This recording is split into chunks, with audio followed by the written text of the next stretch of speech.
Hi, everybody. My name is Tom Collins, and sometimes I go by TC.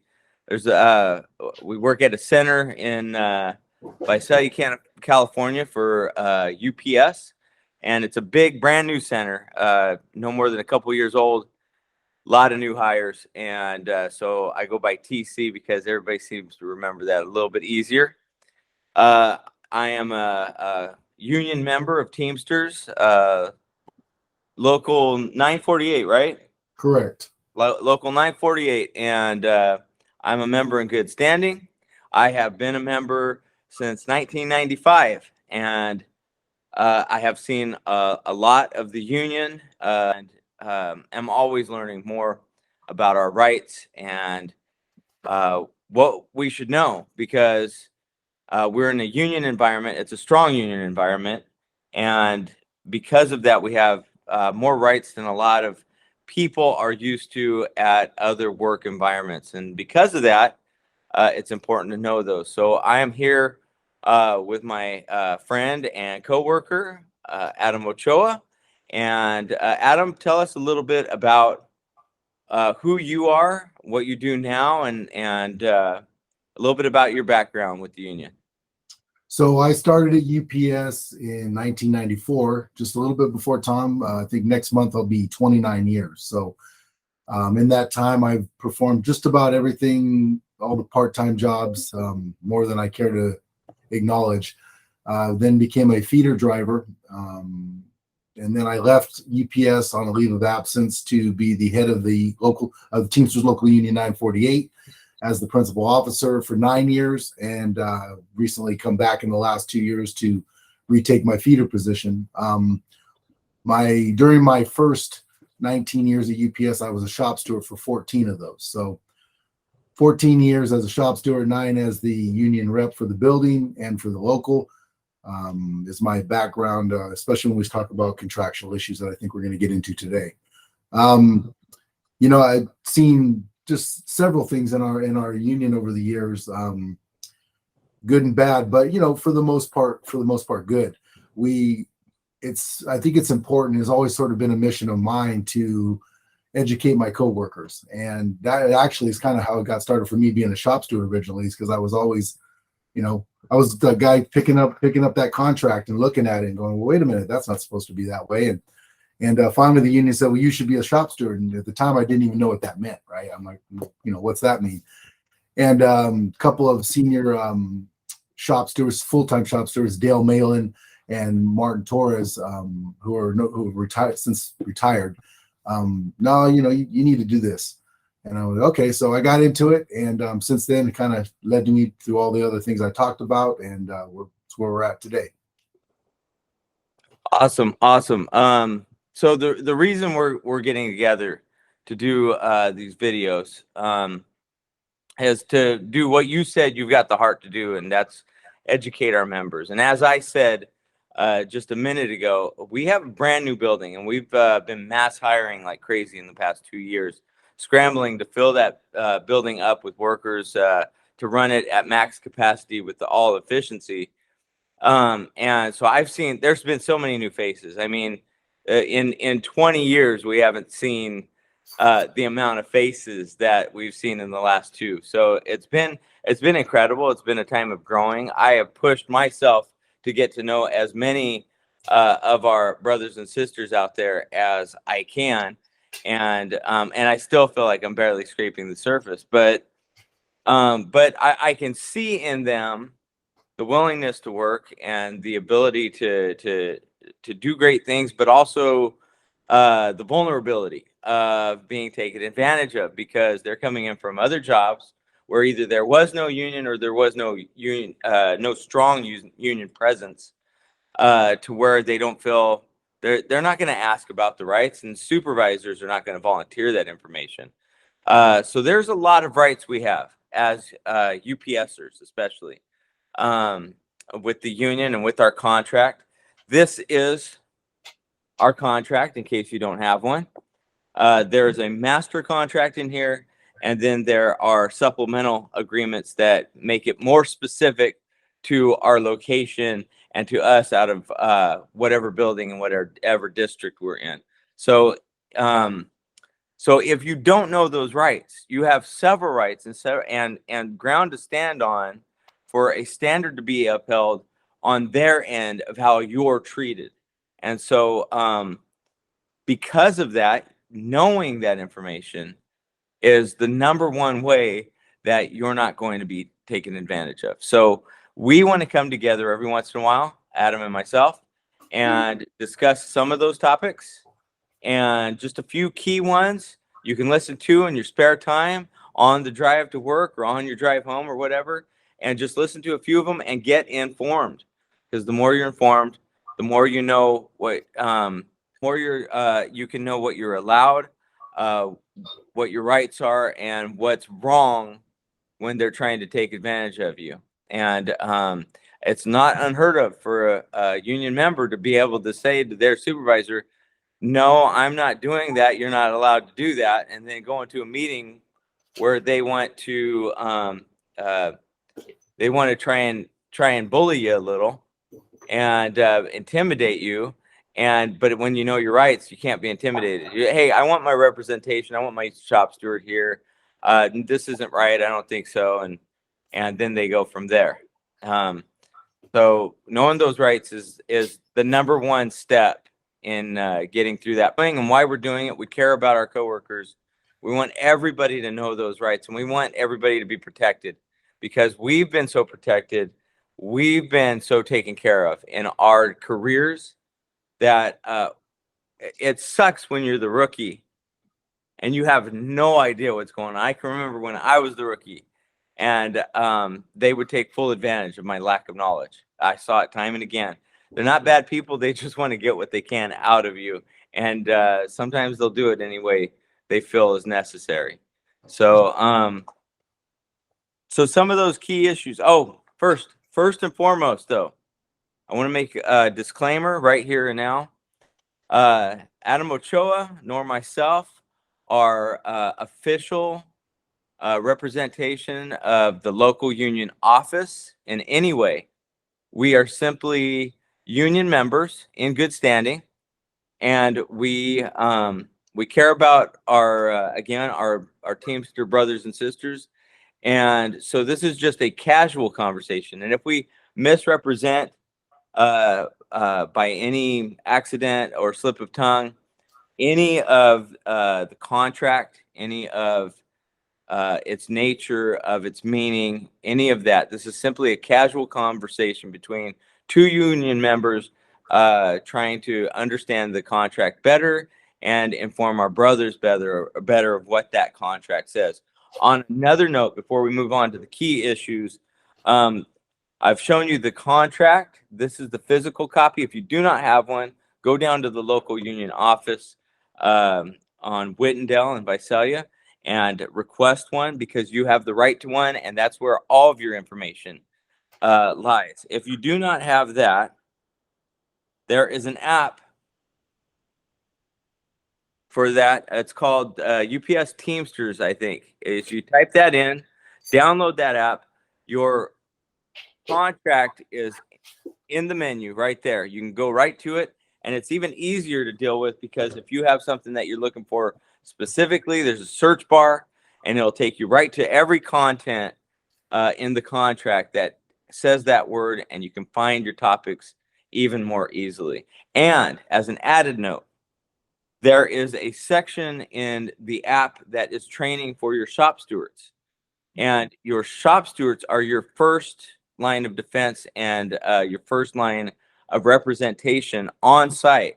So it would not hurt, even as a member, to go through and learn what the shop stewards are taught and how they're taught about the process of representing you, so that you know that you're being represented well, and you can, hey, when is this going to happen? We filed the grievance. I have the right to file a grievance. Can you file this grievance for me? You can also, keep all of that information in mind and make sure that you're getting represented well. That's important as well. So that's a good segue for us right there into our first topic, is representation. Tell us what we need to know about representation, Adam. So as union members, you're entitled anytime you are taken into a meeting with management, and that meeting doesn't even have to be in a formal setting, like if they take you in an office, sit you down. A lot of those meetings happen right on the shop floor. So you have the right to union representation if you, for any reason, think that that meeting might lead to discipline. And all you have to do is me say, hey, I like my shop steward or my union representative here for this. At that point, management may say, oh, I just want to talk to you about something. It's not going to lead to discipline. And that may be true. And hopefully it's just simply a simple conversation about, something. But generally, if they're going to instruct you to do something, they're just going to instruct you to do it, right? They're not going to, have to sit down and talk with you for a while. So just make sure the key is you have to request that. They don't have to offer it to you. Just say, hey, I'd like to have my shop steward here for this meeting. If they refuse, which usually we haven't had that issue, but if they refuse, then allow them to proceed with the meeting, but do not answer any questions. Just listen, take good notes. Also, which is a key. I mean, a lot of people, you either you carry a notebook, but most people are keeping their notes on their phone now, which is fine. I use a note app also, but take very detailed notes of everything that's said and answer no questions until you get a shop steward or your business agent, by the way. We'll get into the difference between the two later. But just, okay, listen, go ahead, and then, proceed. It's not unusual for management to say, no, this isn't going to lead to any discipline. We just want to talk to you. You sit down for the meeting or the talk, and it's like, hey, I noticed you missed, you missed sorted 5 packages yesterday. Well, at that point, they're asking you about a service failure, right? Which if you continue to perform those service failures, that could lead to discipline. So there's no harm in them getting you one, even for the simplest things in nature. As soon as they deny you one, that should be a red flag, right? I mean, there's most of your good supervisors and managers, yeah, sure, let me grab the shop steward, no problem. And it could be something they didn't need one for, but it's never an issue. So if you're being denied a shop steward, that should be your first red flag. So never go into that meeting without one. If you're still asked to have the meeting anyways, just take notes and answer nothing. And then once you get done, you can go talk to your shop steward or call your business agent. And the difference between the two is your shop stewards are your coworkers that are on the floor with you. You might be right next to you in some cases. Your business agents are the actual union representation from the union office.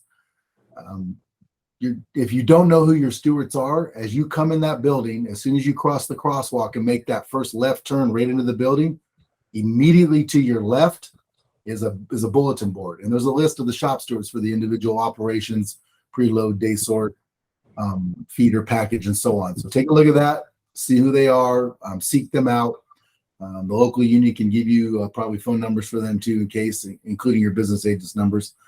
But just real important, you are entitled to that. It's not a gift. It's not, well, if they feel like it, it is your right. So never give up that right, because it's essential in that those first meetings can sometimes be, and many times, the difference between whether or not you're issued discipline, whether or not, if you are issued discipline, your ability to be defended and defend yourself for that. So never give up that right. Very important. So you were saying about the difference between shop stewards and business agents. What is the big difference there? So your shop stewards and business agents at the ground level essentially perform the same function. They address an issue. If that issue can't be resolved immediately, then they reduce it in writing to a physical grievance. They actually write out a grievance. Then if that grievance has to go to what they call a local review, a monthly review to settle that grievance and fix the issue, that will be your business agent. They will have to sit down with what's known as a labor manager and your immediate supervisor, and they will, go through the facts of the issue and then decide whether or not, discipline is issued or not. Generally, most of that stuff is settled right there locally, but things like attendance, service issues, if they continue to happen, sometimes you will get, additional discipline will be issued to you, and then it's up to the business agent to fight to make sure that that is either removed or reduced to its lowest possible form. Which we have a very great thing in the UPS contract, which is not normal in a lot of other union contracts, which is a lot of you may have received, 1-day suspension, 3-day suspension, even discharges in the mail. Those are all working. You don't serve that time off until your case completely is heard. So you may get a 1-day suspension for attendance in the mail. You're not suspended for a day. Your business agent will sit down with the parties I talked about before. They will decide whether or not that's fair. In most cases, it gets reduced, to a final warning, or if it's a 3-day suspension, it might get reduced to a 1-day suspension. But you continue to work even on a discharge until your case is heard. Now, the only thing that you can actually be taken off roll for immediately are what they call cardinal sins, which is fighting, gross insubordination, drugs, narcotics, alcohol, things like that. But those are the only things. Otherwise, all the other things are working. I'll give you an extreme case. Sometimes your drivers, package and feeder have had serious traffic accidents. They're not taken off roll. They're just taken off the road, but they'll put them in the building, have them do something else while they're waiting for their case to be heard. So it's a huge benefit that you don't sort of sit at home waiting for your case to be heard and you pay the penalty first. You actually are innocent until proven guilty. And that's huge because it's a rarity these days in union contracts, and at UPS, we have that right. And there's been several instances where, because we have so many new people who don't know, they get this letter in the mail says, hey, you got a 1-day suspension, and they don't come to work the next day, right? Because they don't know any better. So just make sure that when you get those letters, if you don't understand them, and they sound kind of scary, right? Because they say, if this continues, it could lead up to additional discipline, up into including discharge. And you're going, whoa, am I being fired? No, you're not. It's just, it's a documentation letting you know what's happened. Call your shop steward, call your business agent, explain to them, what you got in the mail, and then they'll walk you through the process. But don't just stay home because, now you have another attendance issue. So just come to work and go from there. So, in standing up for yourself, going through these processes, there's probably a lot of people out there, especially new, coming from other companies that are not union, and they're probably afraid to stand up to their superiors or stand up for themselves. No disrespect. Don't ever disrespect your supervisor, but you do have these rights, and you have the right to stand by them with representation. But there's probably some people who are like, might even be listening to this right now going, well, yeah, that's fine, but I'm not going to raise a stink because I don't want my supervisor to all of a sudden, now he's mad at me and I'm on his radar and he's going to give me the worst set, or he's going to make me do the hardest work, and I'm not going to have help, and he's just going to pound me all the time. I don't want that. What do you have to say for anybody who might be thinking that, Adam? So as Tom alluded earlier, when you look at your contract, it's got the 3 sections in it, and I might not be able to see it here, but they're color coded, right? So you have your white, your blue, and we'll call it beige. And I think most of what we're talking about here, while it pertains to everybody, we're talking about part-timers, right? So part-timers, yours is the blue section. And I've always told part-timers, if you can just learn that blue section alone, you're ahead of 90% of everything else. But moving forward, Tom mentioned the master agreement, which is the big white section in the back. And if you look at Article 37, it specifically deals to what Tom just talked about, which is, let me get to that.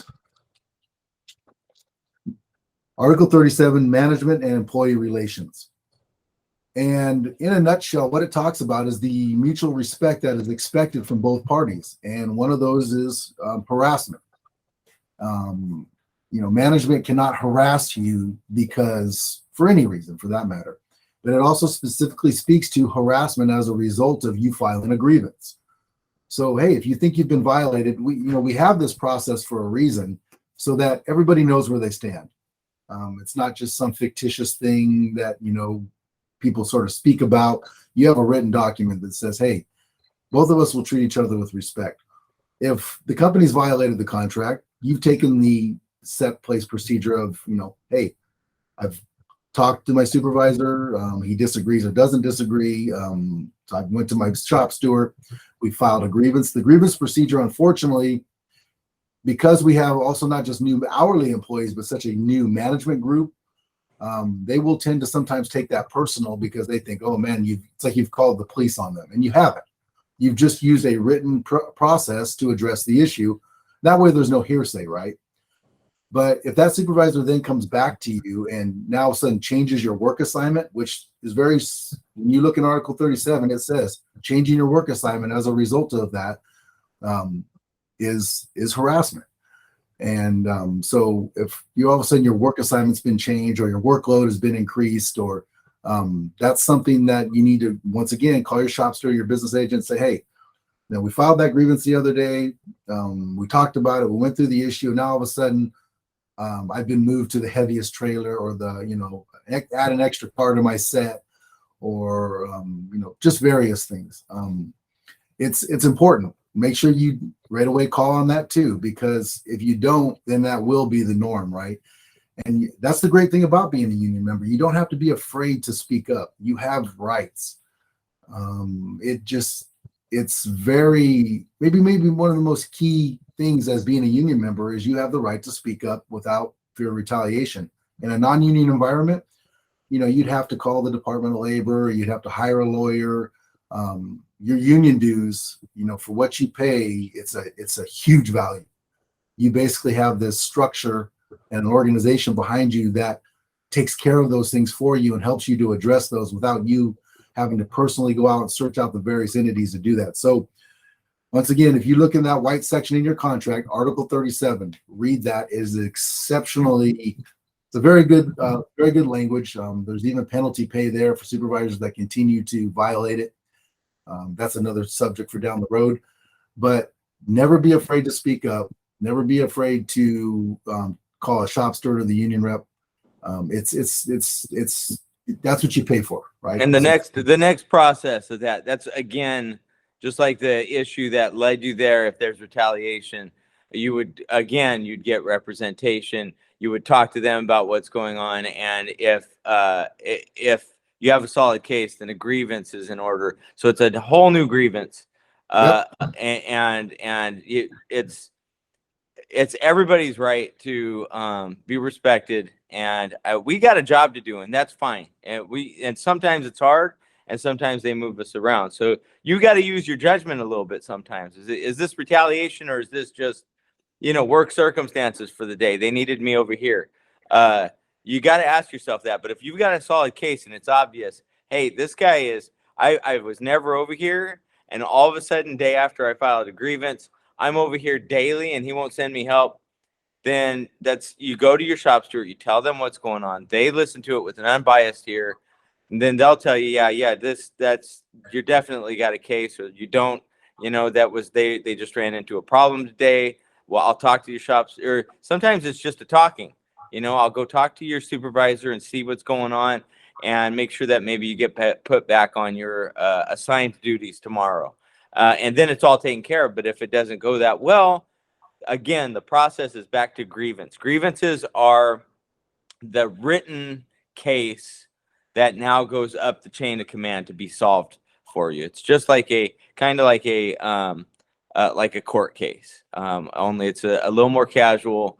But you have representation, and then the company has representation, and everybody looks at the contract as the standard. So that's what you are always standing on, is on your contract. So know your contract. I can't state that enough. So moving on to the next issue, we're talking about supervisors. Sometimes, you said yourself, we got a lot of new supervisors out there too. So they don't know how all this works, especially with the union stuff. I'm sure they think supervising's similar everywhere. You just go in and you tell people what to do.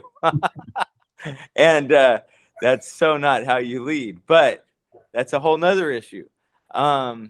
They might think that they're doing a really good job when they're helping move things along, and deserve a pat on the back. In fact, when maybe they go get a cart full of and load it up with boxes and take it down the line because they're running behind, and so they're going to help get things back on track. What do you have to say about that, Adam?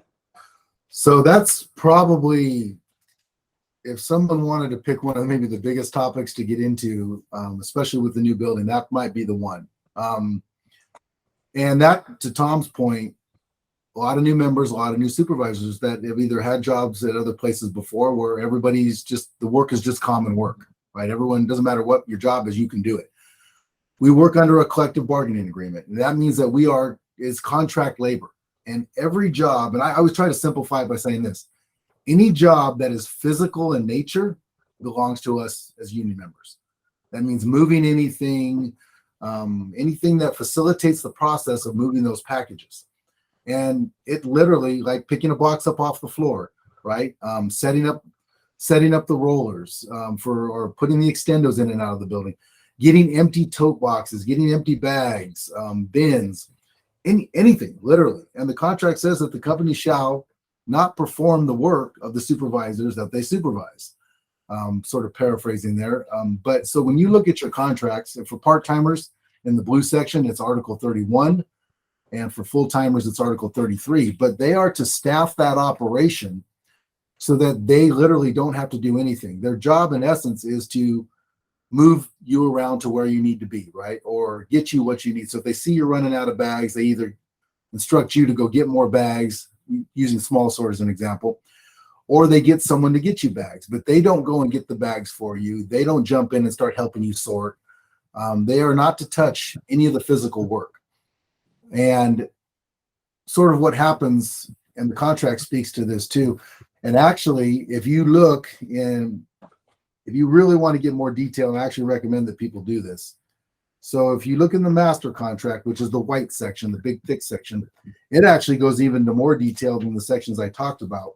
And I won't read it, but I just want to get the proper article for you. But if you look on page 10, it's Article 3, Section 7, supervisors working. So most part-timers are familiar with, you show up to work. Once everybody gets there, they start walking around going, hey, does anybody want to code 5 or leave early? And we'll use the day sort, for example. They'll send home sometimes 10, 15, 20 people a day. And then for the rest of the sort, the supervisors are helping, as they like to think they're doing. But in essence, what they're doing is they're taking union work. And it specifically talks about companies shall not send people home and then perform their work. So how many times have you been in a work area and you're like, man, we are just getting killed over here every day? If they'd have kept half of those people they sent home, or all of those people, right, the supervisors wouldn't have to work. And, you know, they're trying to hit a number, right? Pieces per hour is sort of the goal for all the operations, right? And that's the number of pieces they run times the hours times the number of hours worked. And they want that number to be, you know, really good, right? They're getting X number of pieces per hour, looks good on their numbers, means something to their district managers and so on. But at the end of the day, regardless of how long it takes, it's your work. And yes, we contract, the only thing it speaks to is that the company may work to prevent service failures. That's an emergency, right? Belt breaks down, building got shut down for a while, power went out. So now everyone's kind of got to jump in to get back caught up. But the day-to-day operation, which there's always minor little emergencies happening every day, right? Their staffing should reflect that. Their staffing shouldn't reflect that everything runs perfectly every day, because that's never going to happen, right? It's just not reality. So a lot of times supervisors will say, well, I'm just cleaning this up because it's a safety hazard. Well, that stuff falls on the ground every day. So they should train their employees to clean their work area, right? Have additional employees that need to clean the work area. But there really is almost never a reason for a supervisor to touch a box, to set up a trailer, to, I mean, they literally have the people to do it. And there's always, we'll use something like, you know, PD1, for example. And I believe there's 20 something doors there. One of those trailers or multiple of those trailers, you know, aren't getting hit real hard, right? One of them's slower than the other for a while one of them's getting hit hard. It's the supervisor's job to go down and see who's not busy and grab them and say, hey, can you walk the line and clean up clean the stuff off the ground? Can you take some tote boxes down to so-and-so? Can you go help someone pick up the earwags? Their general tendency, instead of doing that, which is the contractual, way to do it, is to just jump in and start helping. They should never do that. And I know, they're nice, good intent.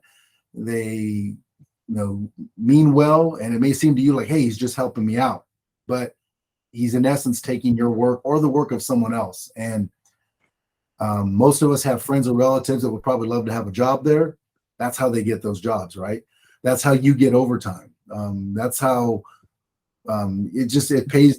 That's your work. And the more we allow them to do that work, the less work there is for us and the people that we would like to see working there. So, and the more it continues, the more it erodes our work hours.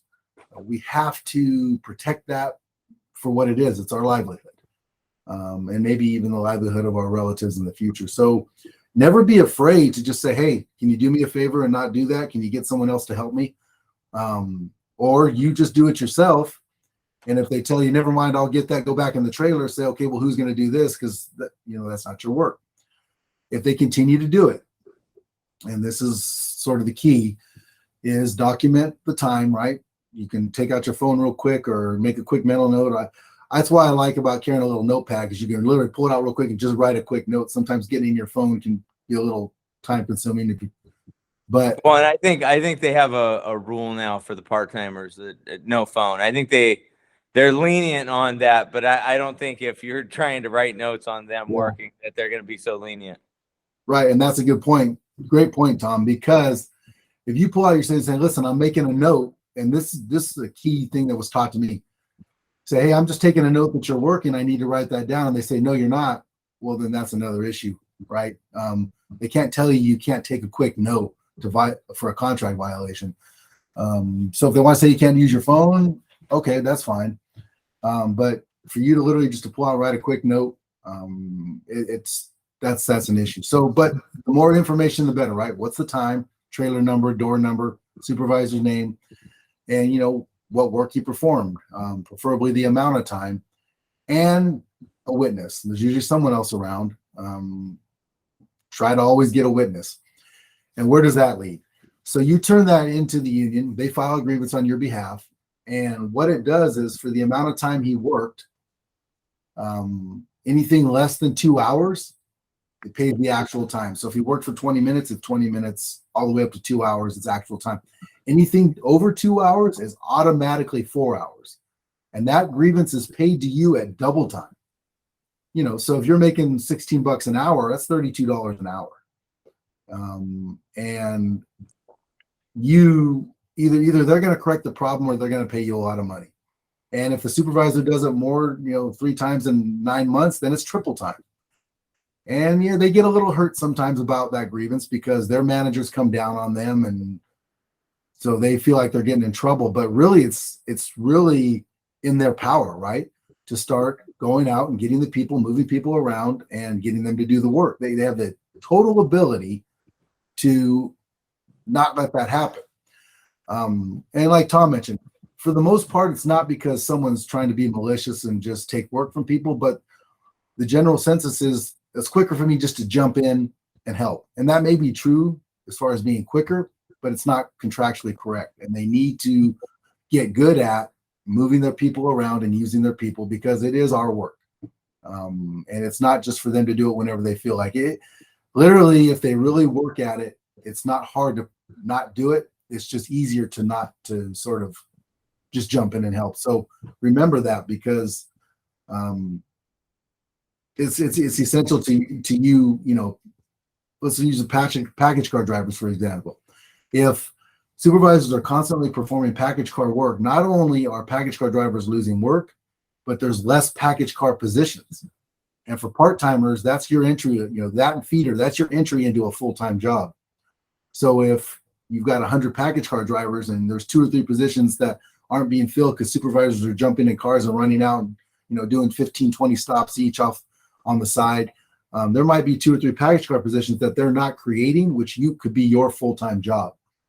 So just remember that every little piece of work is taking money out of your pocket or somebody else's eventually. So file the grievance. The more you file, the less they'll do it. And it takes a group. If one person's the only person filing, yeah, they're going to get paid, right? And that's good and well. But the real purpose of the language is to stop them from doing it. So if they know as a group we're watching, that in itself, right, just quells so much of that. So never be afraid to do that. I would encourage everyone to first find out who your shop steward is. If you don't know, make sure you get their phone number and your business agents, and develop a personal relationship, right? Because that relationship, the company is always going to sort of go the path of least resistance. And if they know Tom Collins is the guy who just won't say anything, guess where the extra work is going to go? Guess where the supervisor working is going to show up? But if Tom's the guy that's always kind of like, hey, can you not do that? And they know he's educated, they know he knows his rights, they'll move on, right? So just once you show that you're knowledgeable, once you show that you're in harmony with your coworkers on these type of issues, that is absolutely the key. Thank you, Adam. You were talking about them sending people home at the beginning of the day. So that leads me into our next topic of layoffs and guaranteed hours. So guaranteed hours, part-timers, you are guaranteed 3.5 hours a day. Now, what does that mean? Because a lot of times people say, well, I went home in an hour and they only paid me for an hour. Well, so, and sometimes management doesn't make it clear. Say you've been there for an hour, 2 hours, and they say, a lot of times they just say, go home. There's no, we're done. There's nothing left for you to do. Go home. Well, that's improper. You are guaranteed 3.5. So what you say is, are you going to pay me my 3.5 hours? And if they say no, there's nothing left for you to do, say no, I want my 3.5 hours. So at that point, they either find something for you to do, and that could be, cleaning up bags. It could be sweeping. It could be whatever. But if you want your hours, they have to find work for you to do for 3.5. Or they can send you home and pay your guaranteed 3.5. That usually doesn't happen, but sometimes does. But just so you, in essence, are guaranteed 17.5 hours a week. If you want those hours, they're yours, and do not be afraid to ask for them. You are guaranteed those hours, but they can and usually will make you work those 3.5. Now, when the code 5, which is where they offer you to go home, and it's legitimate. Hey, would you like to go home early today? Yes or no? And you say yes. So one thing to think about is the difference between that and, hey, there's nothing left for us to do. There is a letter of understanding in the master agreement in the big white section, and it's like almost the last page. We'll get into that, but it says that if all the work is performed and in essence, there's nothing for you to do, they can, and you still go home, you're guaranteed 3 hours. And that happens a lot too, right? Sometimes like a Friday, or in the preload on Mondays are really slow because now we run a Saturday sort. Monday preloads are super, super light. Hey, the preload's over, right? And there's nothing left for you to do. Even if they send you home and you're not asking for your 3.5 hour guarantee, you're still guaranteed 3 hours. Why is that important? Besides the fact that you want to get paid. As a part-timer, you need at least 60 hours a month to keep your benefits. And if you don't get it, we're in the month of February right now. If you don't get 60 hours in February, you won't have any medical, dental, any of that for the entire month of March. And there's no way to get it back. You just got to wait out the month of March, get your 60 hours to get them back in April. So when you go home in an hour, 2 hours, no hours every day, multiple days, and then at the end of the month, and I know when I was the business agent and the principal officer, half a dozen people maybe a month. Hey, I went to use my insurance and it doesn't work. And sure enough, they had 55, 56, 59 and a half. I've even seen people miss their benefits by minutes, 3-4 minutes. So track your hours first of all, right? Write down your hours every single day and to make sure you get paid correctly. And make sure you get your 60 hours a month, because there is no way to, sort of, well, I was only 5 minutes short. Can you just give them to me? That's just generally not going to happen. And they're under no obligation to do that. So get your hours in, right? That also, part-timers, you are paying into the same pension that you're going to have when you're full-time. And UPS part-timers have a unbelievable pension rate. I mean, I think at this point, it's $10, $11 an hour going into a pension.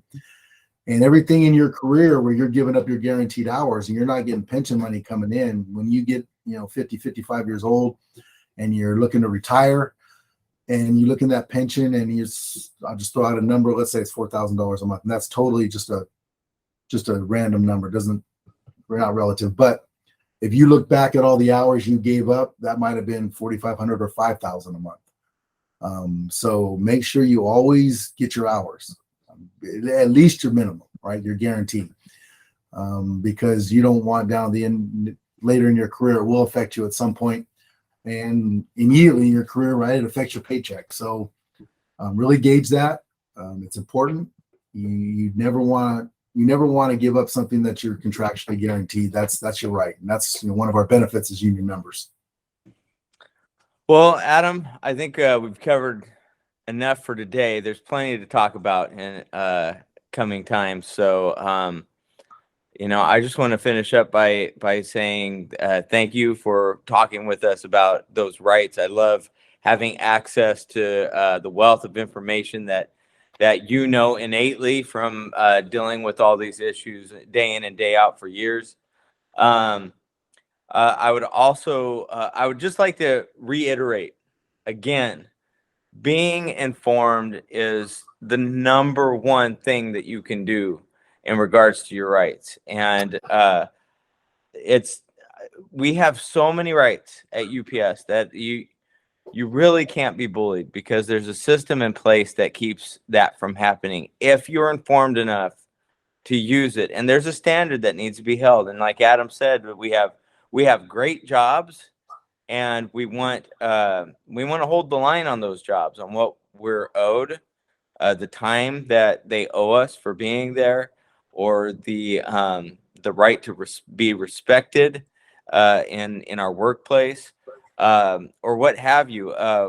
Them not taking our work. But those things, you can't address those things if you don't know that you have the right. And representation, you're worried about coming against management in any way, and you want to stay off the radar. That's not the way to go. You need to be informed. You need to know your shop stewards. You need to be represented at any time that you think that there's something wrong going on, or that you're afraid you're on the radar, or whatever. You're afraid of retaliation. You need representation, because that's your support group right there, from your brothers and sisters, the Teamsters. And then utilize the system. If it's going too far, then there's a system in place to put it in writing, bring it up between the company and the union, and settle this once and for all without retaliation to you, because that's a whole nother issue. And again, if that issue becomes something that needs addressed, again, the same system is in place for you to utilize, even in that instance. So you have firm ground to stand on. And I highly suggest getting informed, getting your contract, getting to know your shop stewards, learn all about your representation. And if you're a good worker, you rarely have to use this if you got good rapport with your management and stuff like that. But things are going to happen regardless of who you are, and you're going to see things that need addressed. And so it doesn't hurt, and it only benefits you to have access to all of that, the information, the presence, and the process. So I can't stress enough, get yourself informed, be informed. And that's what this whole YouTube channel is going to be about, informing you, and trying to keep it short for a drive or two, and learn about your rights, and push you back towards that contract. Adam, any final words? And I'm sure Tom can probably do this, but I think we can probably provide a link to the articles that we cited, and it's basically 3 or 4 major articles. Maybe we can even post like a thumbnail where you can pick it up and just literally it'll pop right up for you. That would be great, and maybe help you to sort of get your foot into the contract, and you'll see the page number and all that. And then when you go to your actual physical contract or the one on the app, you can go right to it. You can start reading it. Just those 3 or 4 articles alone will be huge for your kind of getting you going. Before we close out, I want to thank Tom. Tom, reached out to me a while back about, hey, what can we do to inform the members? And we've been kind of going back and forth about, we could do this, we could do that, we could do this. And so Tom came up with this idea. So Tom, thank you for, sort of spawning that conversation, kind of kicking this can, getting it going down the road. I look forward to it. I mean, it's always just helping our coworkers has always been a passion project for me. Me and Tom go way back, said 28, 29 years together at UPS. And I think both of us remember when we were new there, right? And to Tom spoke to earlier, UPS moves fast, right? The work, it doesn't matter what job you do there, for the most part, it's a quick paced job, and you get in, you get out. Sometimes you don't always realize, or you don't always have the time to, think about these things. And it makes your life a lot easier when you know your rights. Because once you get in that building, sometimes it's hitting you so quick.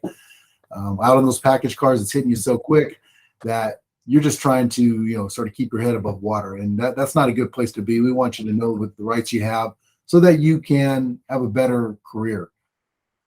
This is, for most of us, this will, maybe be the last job we have.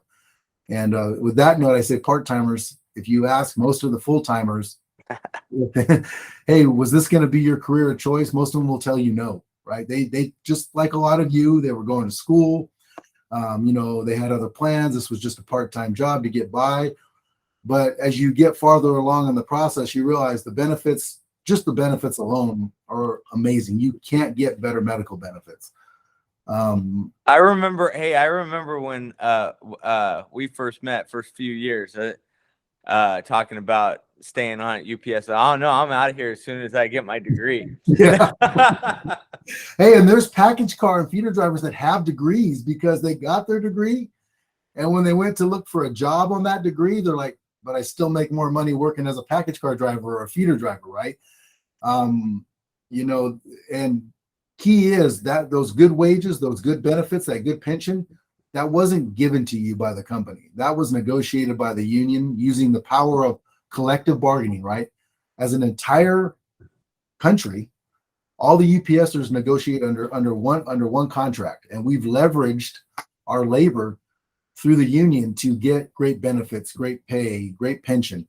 Company didn't give that to us because they like us, right? And that's not saying that to be mean, but simply put, you look at their non-union competitors, they pay significantly less. They have less benefits. They, raise and lower their pay. They change their medical all the time. They change their retirements all the time due to what their stockholders and due to how much money they make. UPS at no time during the life of this agreement can change these conditions. They are negotiated. This is a legally binding collective bargaining agreement. That in itself, right, is huge. That what you're making now is what you're going to make. And the contract says you get a raise, you get that raise every August 1st. You get those benefits. They don't change. So just remember that it's us, and through with the union working as a collective. That's why we have what we have. Well, thank you, Adam. Thank you again for coming on. And again, everybody, stay informed. Thanks. Have a great one.